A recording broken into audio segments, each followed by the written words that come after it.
الحمد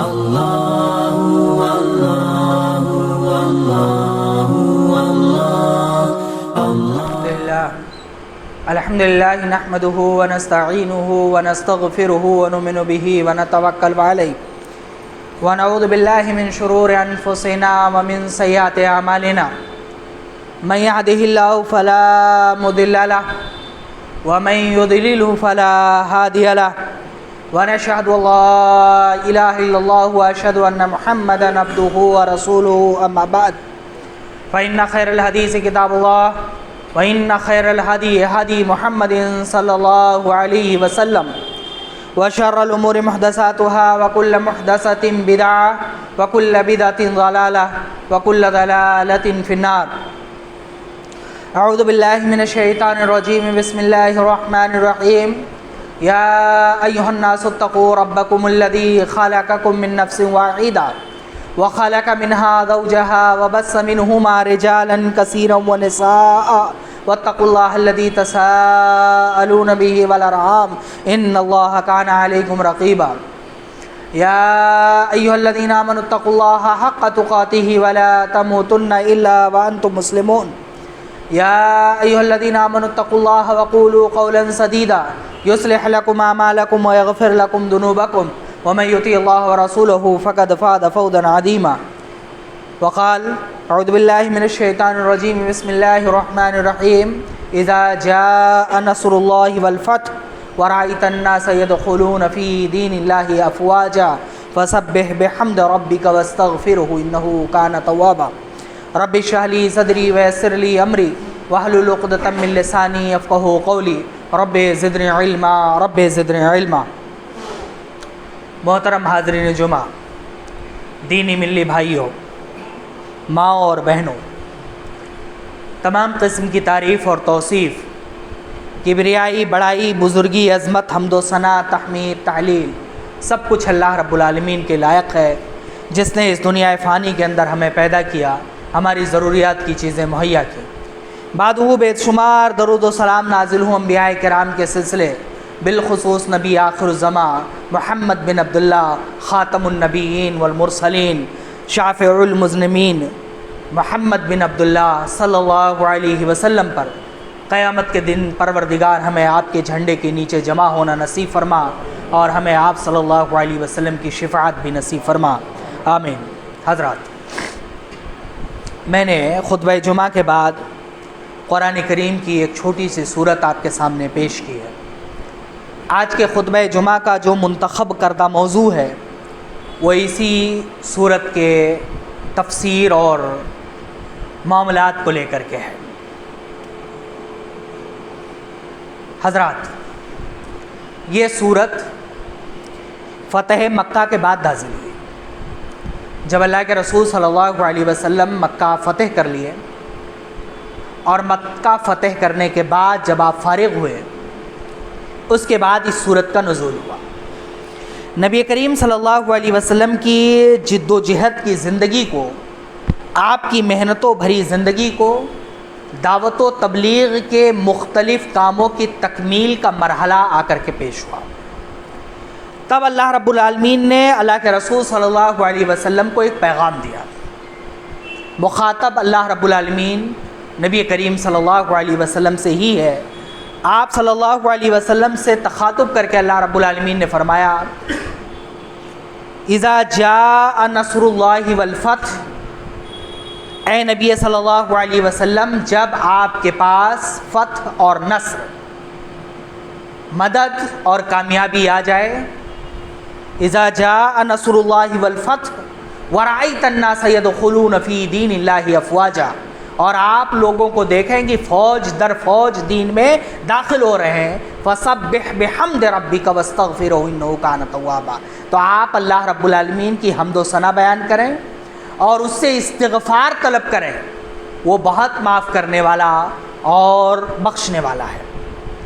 اس صورت کو بہت گہرائی سے جب پڑھنے کی کوشش کرتے ہیں تو فلسفہ حیات اور طرز زندگی کے گزارنے کے کئی ایک طریقے ملتے ہیں اور انتہائی لطیف اشارے ملتے ہیں کہ انسانی زندگی میں کئی ایک ایسی کمیاں اور خامیاں ہوتی ہیں جس کی طرف اس صورت نے مکمل اشارہ کیا ہے۔ قرآن کریم میں اللہ کے رسول صلی اللہ علیہ وسلم سے مخاطب ہو کر کے اس صورت میں اللہ رب العالمین کیا کہہ رہا ہے کہ جب آپ فتح کو دیکھ لیں اور مدد کو دیکھ لیں، اذا جاء نصر اللہ والفتح، جب اللہ رب العالمین کی مدد آ جائے اور فتح آ جائے، یہاں مسلمانوں کے اور اللہ کے رسول صلی اللہ علیہ وسلم کے جد و جہد، آپ کی کوششوں، آپ کی محنتوں اور آپ کی قربانیوں کا بالکل ذکر نہیں ہے۔ اذا جاء نصر اللہ والفتح، جب اللہ رب العالمین کی مدد آ جائے اور فتح آ جائے۔ فتح مکہ کے بعد رسول اکرم صلی اللہ علیہ وسلم ایک بڑی طاقت بن کر کے پورے جزیرۃ العرب میں ابھر چکے تھے، اور اب یہ عام اعلان ہو چکا تھا کہ پورے جزیرۃ العرب میں مسلمانوں سے مقابلہ کرنے کے لیے اب کوئی طاقت نہیں ہے۔ عرب کی تاریخ میں آپ نے 10,000 فوج جمع کی اور مکہ ایسے فتح کر لیا کہ کسی کا خون تک نہیں بہا۔ مکہ کے لوگوں نے آپ صلی اللہ علیہ وسلم کی آمد کی خبر سن کر کے ہی ہتھیار ڈال دیے۔ جنہوں نے تقریباً 10 سالوں تک 9 سالوں تک آپ سے جنگ لڑی، آپ کے راستے میں روڑے اٹکانے کی کوشش کی، جنگ بدر، جنگ احد، جنگ خندق، کئی جنگوں کا میں نے ذکر کیا خطبوں میں، ان لوگوں نے ہتھیار ڈال دیا۔ آپ کی محنتیں اور کوششیں کتنی تھیں ان سب کا ذکر میں نے خطبے میں کیا۔ غزوہ بدر میں آپ نے کتنی محنت کی، غزوہ احد میں کتنی محنت کی، غزوہ خندق میں کتنی محنت کی، لیکن قرآن کریم کے اسلوب کو دیکھیے۔ اذا جاء نصر اللہ والفتح، جب اللہ رب العالمین کی مدد آ جائے اور فتح آ جائے۔ گویا کہ انفرادی زندگی میں بھی اور اجتماعی زندگی میں بھی یہ پیغام ملتا ہے کہ کامیابی موقوف ہے اللہ رب العالمین کی مدد پر۔ ہماری محنتیں، کوششیں، طاقتیں، جد و جہد اور تگ و دو جتنی بھی ہو، جتنے سیدھے راستے پر ہو، جتنی محنت کریں، جتنی کوشش کریں، جتنے ہاتھ پاؤں ماریں، مدد اسی صورت میں آئے گی، کامیابی اسی صورت میں ملے گی، زندگی میں کامیابیوں کے دروازے اسی صورت میں کھلیں گے جب اللہ رب العالمین کی مدد آئے گی۔ اذا جاء نصر اللہ والفتح، کامیابی پر فتح کا انحصار نہیں ہے، زندگی میں آگے بڑھنے کا انحصار محنتوں پر نہیں ہے، زندگی میں آگے بڑھنے کا انحصار ہماری اپنی تگ و دو پر نہیں ہے، ہماری اپنی کوششوں پر نہیں ہے، دن کے آرام کو تج دینے پر نہیں ہے اور رات کو قربان کر دینے پر نہیں ہے، بلکہ اس کا تعلق کس سے ہے؟ اللہ رب العالمین کی مدد سے۔ اب ایسی صورت میں ہمیں کرنا کیا چاہیے؟ ہمیں ایسے کام نہیں کرنے چاہیے جس سے اللہ رب العالمین کی مدد ہم سے روٹ جائے۔ کامیابی کو حاصل کرنے کے لیے ہمیں کیا کرنا ہے؟ ایسا کوئی کام نہیں کرنا ہے جس سے اللہ رب العالمین کی مدد ہم سے روٹ جائے اور کنارہ کشی اختیار کر لے۔ سیرت رسول سے ہی مثال دیتا ہوں۔ جنگ بدر کا واقعہ میں نے آپ لوگوں کے سامنے پیش کیا۔ 313 میدان میں تھے، صرف 2 گھوڑے تھے، چند اونٹ تھے، 1000 کا لشکر چمچماتی تلواروں اور زرہوں کے ساتھ، تقریباً ہر شخص کے ساتھ گھوڑا۔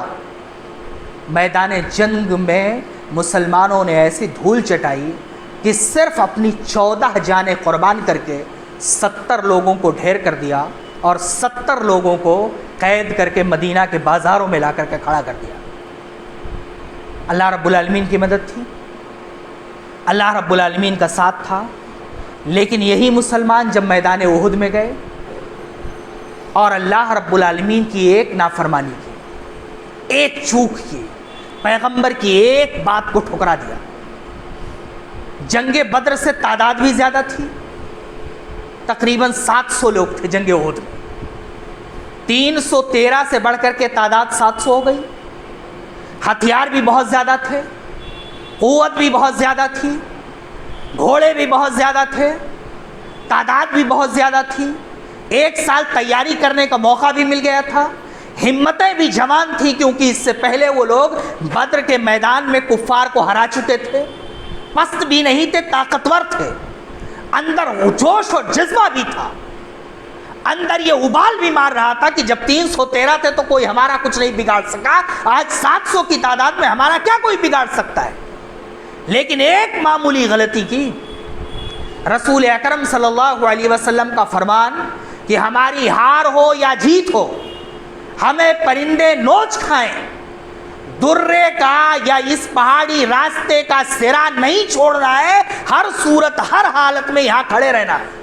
صحابہ کرام نے اجتہاد کیا کہ رسول اکرم صلی اللہ علیہ وسلم کے کہنے کا مقصد یہ تھا کہ ہماری جیت تک ٹھہرے رہی ہے، دشمن بھاگ چکا ہے، خطرہ ختم ہو چکا ہے، اب اس کے پلٹنے کا امکان نہیں ہے، حالات اس کے خراب ہو چکے ہیں، قدم اکھڑ چکے ہیں، ہم آگے بڑھ چکے ہیں، اب کہاں آئیں گے۔ ان میں سے کچھ لوگوں سے یہ چوک ہوئی، کچھ لوگوں سے اجتہادی غلطی ہوئی اور وہ لوگ درہ چھوڑ دیے، نتیجہ کیا نکلا؟ 70 صحابہ کرام کی مقدس لاشیں شہادت سے کے خون میں لت پت میدان احد میں پڑی تھیں۔ رسول اکرم صلی اللہ علیہ وسلم کے 2 دانت شہید ہو چکے تھے، آپ کو پہاڑی پر چھپانا پڑا تھا اور لات و عزا کے نعروں سے پورا میدان گونج رہا تھا، اور رسول اکرم صلی اللہ علیہ وسلم کے حکم سے صحابہ کرام خاموش کھڑے تھے، اس لیے کہ کہیں اللہ کے رسول صلی اللہ علیہ وسلم کے قریب ہو کر کے ہم لوگ اللہ اکبر کا نعرہ لگائیں اور دشمن پوری طاقت سے اس طرف آ جائے اور رسول اکرم صلی اللہ علیہ وسلم کو بچانا ناممکن ہو جائے۔ کیوں؟ ایک معمولی سی چوک ہوئی تھی اور ساری فتح بدل گئی، کس میں؟ ہزیمت میں۔ ساری فتح بدل گئی کس میں؟ شکست میں۔ 313 جانوں کی قربانیاں دے کر کے 70 لوگوں کو جہنم پہنچانے والے، 70 لوگوں کو قید کر کے میدان جنگ مدینہ کی گلیوں میں لا کر کے کھڑا کر دینے والے لوگ آج خود اپنے زخم میں لت پت میدان احد میں کھڑے ہیں۔ کیوں؟ اس لیے کہ رسول اکرم صلی اللہ علیہ وسلم کی ایک حکم کی نافرمانی، اذا جاء نصر اللہ والفتح، جب آپ صلی اللہ علیہ وسلم آپ دیکھ لیں کہ اللہ کی مدد آ گئی اور فتح آ گئی۔ اور مدد کیسے آئے گی؟ فتح کیسے آئے گی؟ زندگی کامیاب کیسے ہوگا؟ ہماری زندگی میں آگے بڑھنے کا راستہ کیسے کھلے گا؟ جب اللہ رب العالمین کی مدد آئے گی۔ اور اللہ کی مدد کب آئے گی؟ جب اللہ کو ناراض کرنے کا کوئی کام انجام نہیں دیں گے، ہم ایسی کوئی غلطی نہیں کریں گے جس سے اللہ رب العالمین کا غضب بھڑک اٹھے، ہم ایسی کوئی حرکت نہیں کریں گے جس سے اللہ رب العالمین کا غضب جوش مارنے لگے، جسے اللہ رب العالمین کو یہ لگنے لگے کہ کھاتا ہے میرا، پیتا ہے میرا، سانس میری ہواؤں میں لیتا ہے، میرا دیا ہوا آکسیجن استعمال کرتا ہے، شریعت اس کے پاس پہنچا دی، قرآن اس کے پاس ہے، دین اس کے پاس ہے، نہ پڑھتا ہے، نہ لکھتا ہے، نہ غور کرتا ہے، نہ میری عبادتیں کرتا ہے، اور دن رات میرے احکام کو بالائے طاق رکھ کر کے اپنی زندگی کو چھوٹے ہوئے سانڈ کی طرح گزارتا ہے، تب اللہ رب العالمین کی مدد نہیں آئے گی۔ اللہ رب العالمین ہمیں دھارے میں چھوڑ دے گا، دنیا کے جو دھارا بہ رہا ہے، سیلاب ہے، اس سیلاب کے دھارے میں چھوڑ دے گا۔ اگر تیرنے کی طاقت ہے تو تیر کر کے پار لگ جائیے یا ڈوب جائیے، اللہ رب العالمین کی مدد نہیں آئے گی۔ پہلا کام کیا کرنا ہے کہ ہمیں اللہ رب العالمین کو ناراض کرنے والا کوئی بھی کام انجام نہیں دینا ہے، جس کام سے اللہ رب العالمین ناراض ہو۔ دوسرا نقطہ، ہمیں اپنے ذمہ داریوں کو بخوبی انجام دینا ہے، ہمیں اپنی ذمہ داریوں کو بخوبی انجام دینا ہے۔ جو کام ہماری ذمہ داری میں لگایا گیا ہے اس کام کو مکمل طریقے سے کرنا ہے، پوری محنت اور طاقت سے کرنا ہے۔ ایک بار اللہ کے رسول صلی اللہ علیہ وسلم نے صحابہ سے پوچھا کہ توکل کسے کہتے ہیں؟ کہا اللہ کے رسول صلی اللہ علیہ وسلم آپ بتائیے۔ آپ نے فرمایا کہ اونٹ کو صحیح طریقے سے رسی سے کھونٹے سے باندھ دو، اس کی رسی چیک کر لو کہیں کھلنے والی تو نہیں ہے، پھر اللہ رب العالمین کی ذات پر بھروسہ کرو کہ وہ انشاءاللہ ہمارے اونٹ کی حفاظت کرے گا۔ تو گویا کی مدد کا دوسرا طریقہ یہ ہے کہ ہماری اپنی جو ذمہ داری ہے اس ذمہ داری کو کما حق پورا کریں، چاہے وہ ہماری ذمہ داری دین کے تئیں ہو یا اپنے ذاتی زندگی کے تئیں ہو۔ دین کے تئیں ہماری ذمہ داری یہ ہے کہ کتاب و سنت کو بذات خود سمجھیں اور لوگوں کو اپنی سکت بھر سمجھانے کی کوشش کریں۔ رسول اکرم صلی اللہ علیہ وسلم کی ایک بہت مشہور مثال ہے، حدیث کی کئی ایک کتابوں میں ہے۔ آپ نے فرمایا کہ سمندر میں ایک جہاز جا رہا ہے اور اس جہاز کے 2 منزل ہیں۔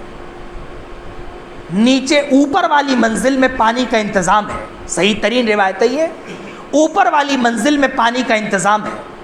نیچے کے منزل کے لوگ اوپر کے منزل میں برابر پانی لینے جاتے ہیں۔ اوپر والے لوگوں کو اچھا نہیں لگتا ہے، بار بار ہمیں ڈسٹرب کرتے ہیں۔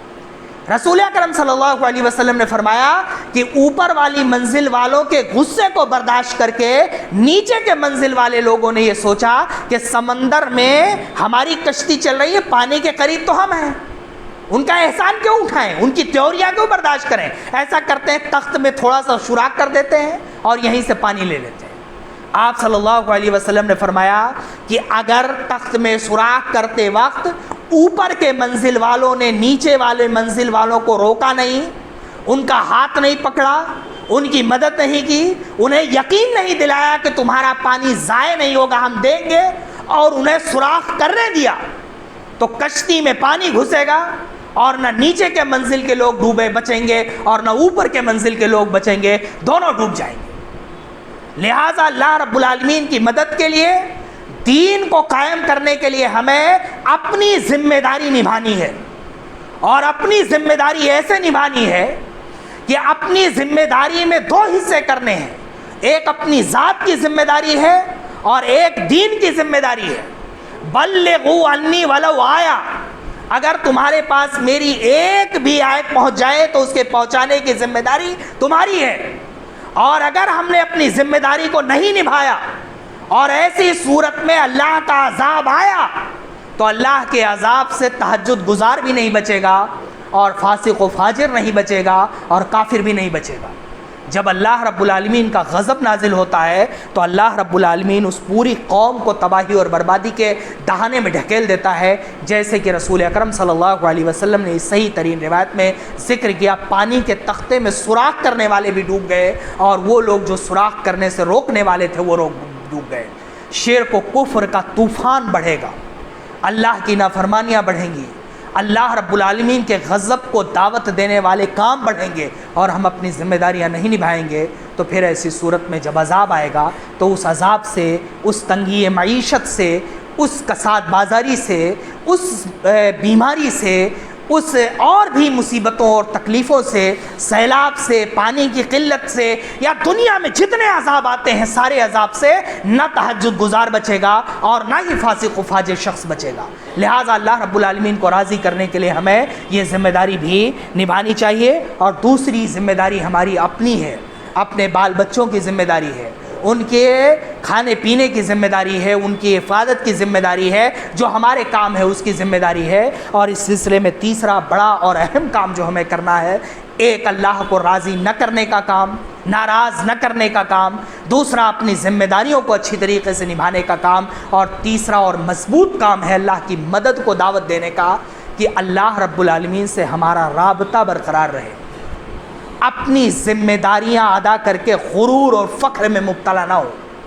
جیسے کہ عام انسانوں میں یہ بیماری پائی جاتی ہے کہ جب بھی وہ کوئی کام کرتے ہیں اور اللہ رب العالمین کامیابی عطا کر دیتا ہے تو ان کے ذہن و دماغ میں غرور بیٹھ جاتا ہے کہ یہ میری محنتوں کے نتیجے میں ہے، اور اللہ رب العالمین کو کبھی بھی غرور پسند نہیں ہے۔ اللہ کے رسول صلی اللہ علیہ وسلم نے فرمایا حدیث قدسی، الکبر ردائی، تکبر اور غرور میری چادر ہے، جو میری چادر کو کھینچنے کی کوشش کرتا ہے پروردگار نے فرمایا میں اسے بالکل نہیں بخشتا ہوں۔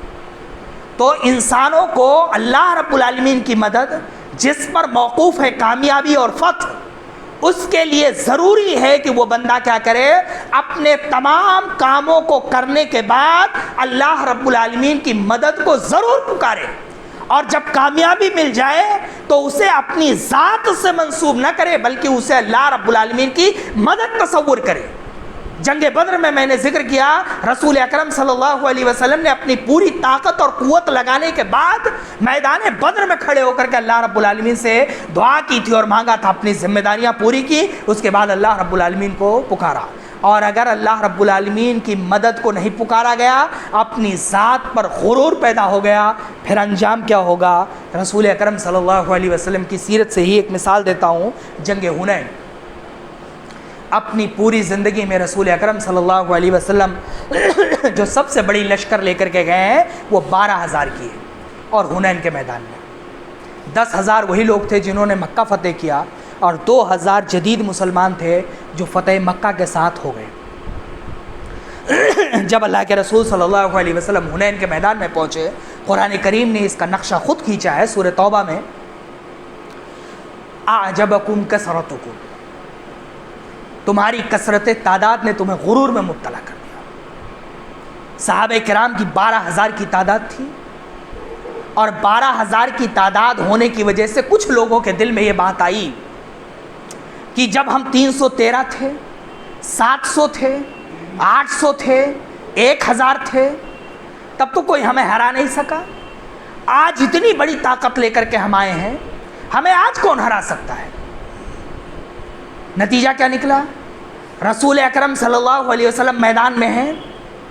تمام مفسرین لکھتے ہیں، حدیث کی کتابوں میں موجود ہے، قبیلے بنو حوازن جو جنگ حنین کے جنگ کے دشمن کی طرف سے قیادت کر رہے تھے، انہوں نے کیا کیا؟ ایک چال چلی، ایک پہاڑی راستے میں مسلمانوں کو گھسا دیا، اور پہاڑی کے اوپر سے تیروں کی ایسی برسات کی کہ مسلمانوں کا پورا لشکر تتر بتر ہو گیا، پورا لشکر بکھر گیا، پیٹ پھیر کر کے بھاگنے لگے۔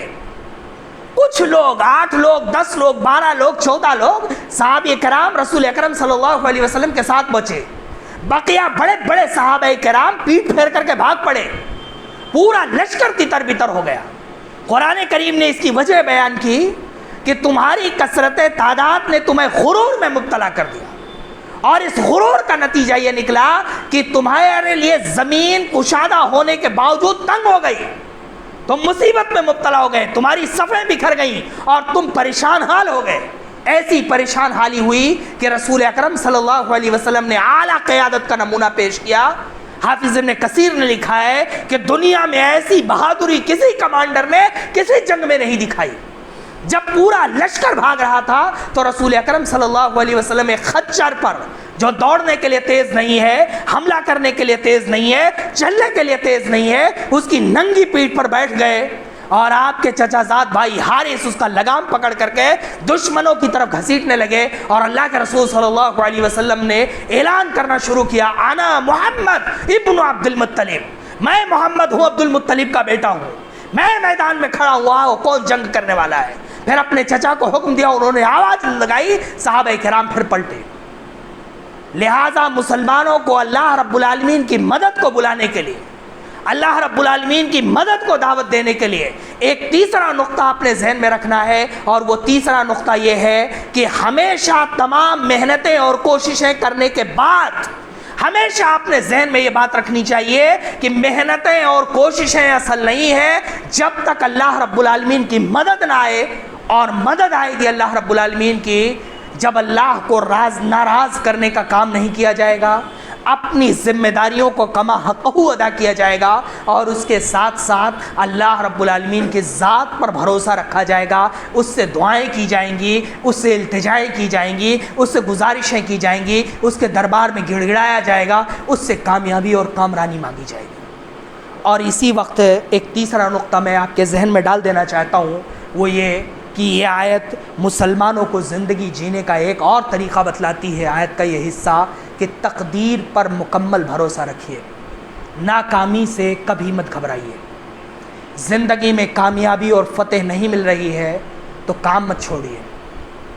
اللہ رب العالمین دیتا ضرور ہے، لیکن وہ جانتا ہے کہ کب دینا ہے کب نہیں دینا ہے، کیا ضروری ہے اور کیا ضروری نہیں ہے۔ میں نے اس سے پہلے کسی خطبے میں ذکر کیا تھا کہ مالدار حضرات سے کئی سال پہلے مختلف روایتیں ہیں، غربا جنت میں چلے جائیں گے۔ اللہ رب العالمین کچھ لوگوں کو یہاں دیتا ہے اور کچھ لوگوں کو وہاں دیتا ہے، لیکن کسی کی محنت کو ضائع اور برباد نہیں کرتا ہے۔ لہٰذا ہمیں تقدیر پر مکمل اور کامل بھروسہ رکھنا چاہیے۔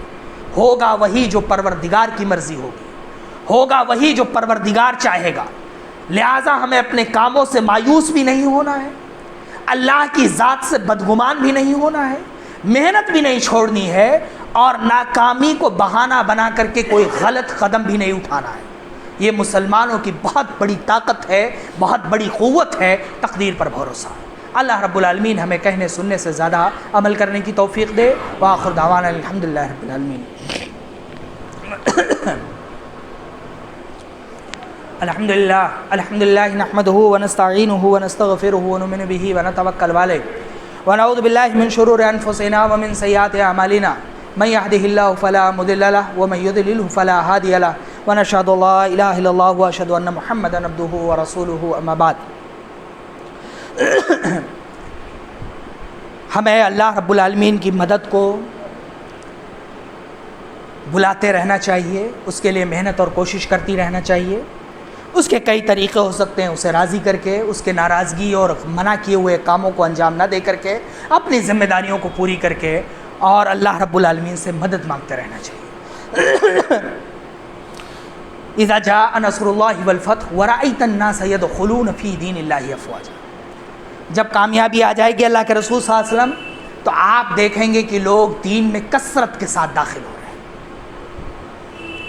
کثرت کے ساتھ داخل ہو رہے ہیں، یعنی گویا کی کامیابی کے بعد لوگ جڑنے کی کوشش کرتے ہیں۔ دعوت و تبلیغ، بالخصوص دعوت و تبلیغ کا کام کرنے والے افراد مایوسی کا شکار ہو جاتے ہیں۔ دعوت کی ابتدا کی، شروعات کی کسی کام کی، دعوت کا کام ہو، زندگی کا کام ہو، اپنا کاروبار ہو، کچھ بھی ہو، ابتدائی عہد میں گھبرا جاتے ہیں۔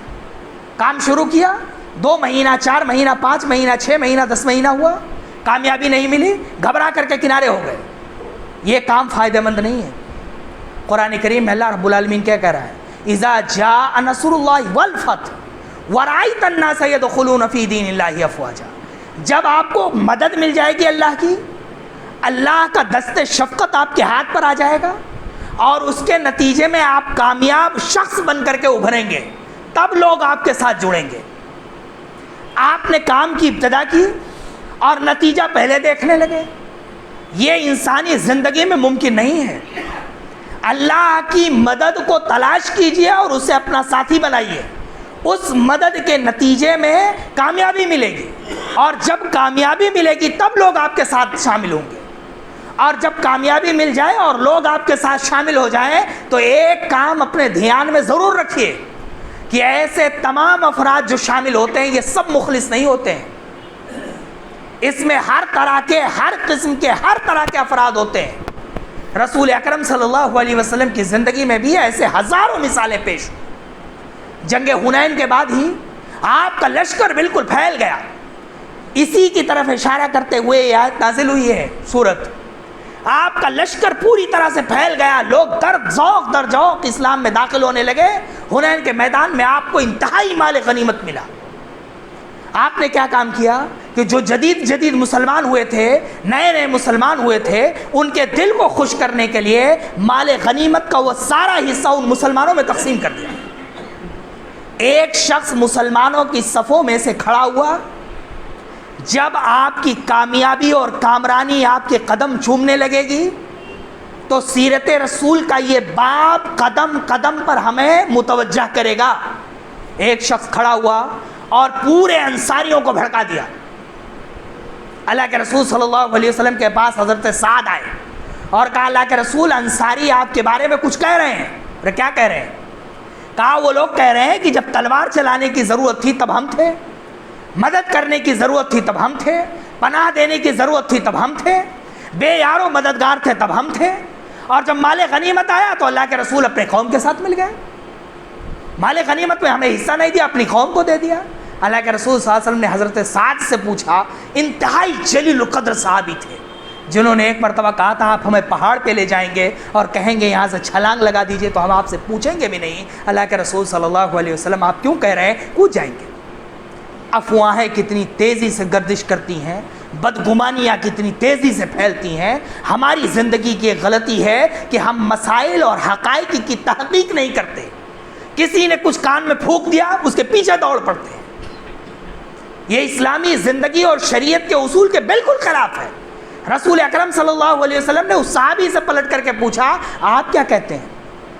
کہا اللہ کے رسول میں بھی اپنے قوم کا ایک فرد ہوں، جو میری قوم کہتی وہ میں بھی کہتا ہوں، مجھے ایسا لگتا ہے آپ ایسا کر رہے ہیں۔ سارے انصاریوں کو جمع کیا، ایک زبردست خطبہ دیا، وقت نہیں ہے میں اشارہ کرتا ہوں اس کی طرف، ایک زبردست خطبہ دیا اور آپ نے فرمایا کہ تم نے ہماری مدد کی، ہمیں پناہ دیا، سب کچھ صحیح ہے، کہنا چاہو کہہ سکتے ہو، لیکن یہ کیوں بھول جاتے ہو کہ جب میں آیا تھا تو تم 40 سالہ جنگ لڑ رہے تھے، جب میں آیا تھا تم فقیر اور قلاش تھے، تمہارے پاس کچھ بھی نہیں تھا، جو کچھ ہے وہ میری وجہ سے ہے۔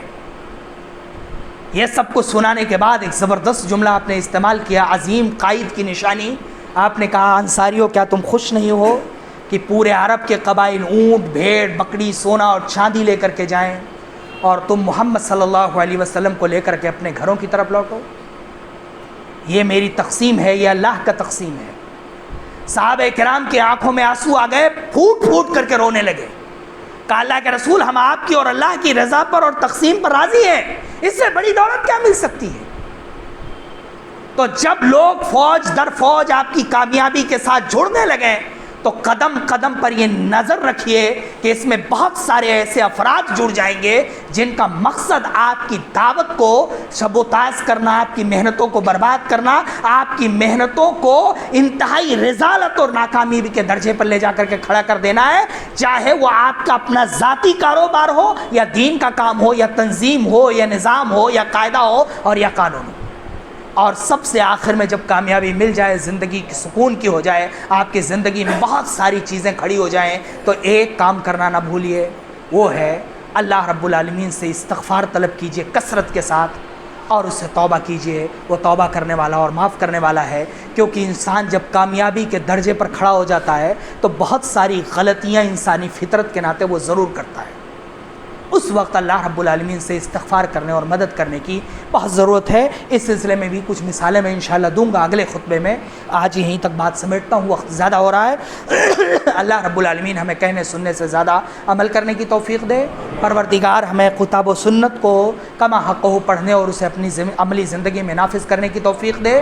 پروردگار ہمیں سیرت رسول کو صحیح طریقے سے پڑھنے اور اسے اپنی زندگی میں نافذ کرنے کی توفیق دے۔ پروردگار ہم میں سے جو بیمار ہیں انہیں شفائے کلی عطا فرما۔ پروردگار ہم میں سے جو انتقال کر گئے ان کی قبروں کو نور سے بھر دے، انہیں جنت الفردوس میں اعلیٰ سے اعلیٰ مقام دے۔ پروردگار ہم میں جو بیمار ہیں پریشان حال ہیں، رب العالمین ان کی پریشانیوں کو دور فرما، غیب سے ان کی مدد کی کوئی سبیل عطا فرما۔ اللہ رب العالمین دنیا میں مسلمان جہاں کہیں بھی پریشان حال ہیں، رب العالمین ان کی پریشانیوں کو دور فرما، غیب سے ان کی مدد کی کوئی سبیل عطا فرما۔